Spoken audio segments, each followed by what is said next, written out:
Այսօր Բրյուսելում ՆԱՏՕ-ի պաշտպանության նախարարների հանդիպմանը առաջին անգամ մասնակցելու է Պենտագոնի նոր ղեկավար Ջեյմս Մաթիսը։ Հանդիպման նախօրեին ՆԱՏՕ-ի գլխավոր քարտուղար Յենս Ստոլտենբերգը գործընկերներին կոչ է արել ավելացնել ռազմական ծախսերը։ After many years with steep cuts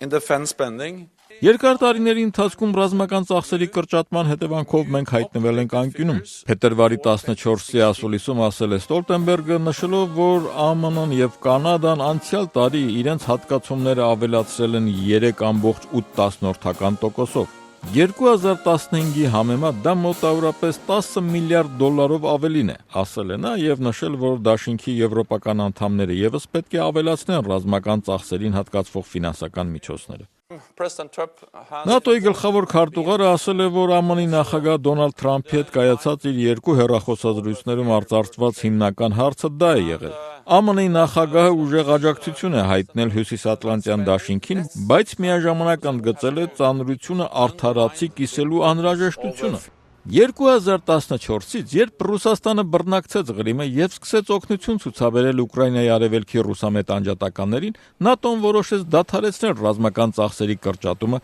ավելացնել դրանք համախառն ներքին արդյունքի 2%-ի չափով, սակայն ոչ բոլոր երկրներն են հասել նախանշված մակարդակին։ Մամուլի ասուլիսում Ստոլտենբերգը նաև հայտնել է, որ անվտանգության հարցերով Մյունխենի համաժողովում հանդիպելու է Ռուսաստանի արտգործնախարար Սերգեյ Լավրովին, շարունակելու ՆԱՏՕ-Ռուսաստան երկխոսությունը։ Վրաստանի մասին նա ասել է, որ նախարարների մակարդակով կմասնակցեն ՆԱՏՕ-Վրաստան հանձնաժողովի նիստին,